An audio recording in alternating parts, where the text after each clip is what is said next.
এবার ঈদ কেনাকাটার খবর। মধ্যরাতে ফাঁকা রাজধানীতে মনের সুখে কেনাকাটা করছেন নগরবাসী।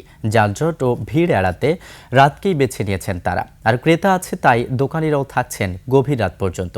মেহেদী হাসানের রিপোর্টে বিস্তারিত। শিয়া বাটার ও ভিটামিন সমৃদ্ধ লিলি বিউটি সোপ, তারুণ্যময় উজ্জ্বল ত্বকের জন্য।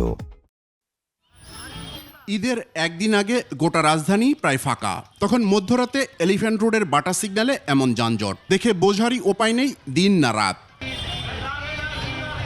মধ্যরাতেও জুতার দোকানগুলোতে ভিড় করছেন ক্রেতারা।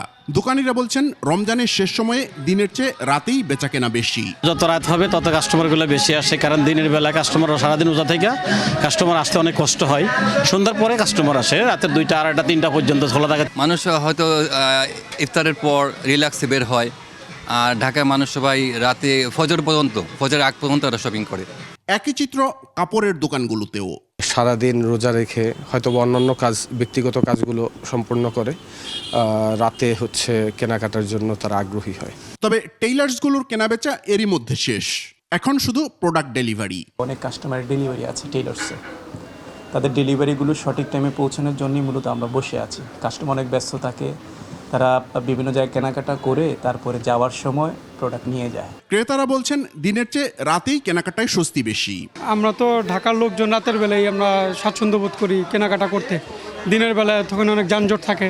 আমাদের বাসা কাছেই, সমস্যা নেই, নিরাপত্তা তেমন কোনো সমস্যা নেই। আর সবসময় কাজ থাকে, তো ওয়ার্কিং উমেন আমি, তো ঈদের আগে দিয়ে সময় পাইছি। আসলে রাতে করলাম, দিনে বিজি থাকি দোকানে, এই জন্য রাত্রে আসলাম। শুক্রবার সারা রাতই খোলা থাকবে দোকানপাট। মেহেদী হাসান, 21 টেলিভিশন, ঢাকা।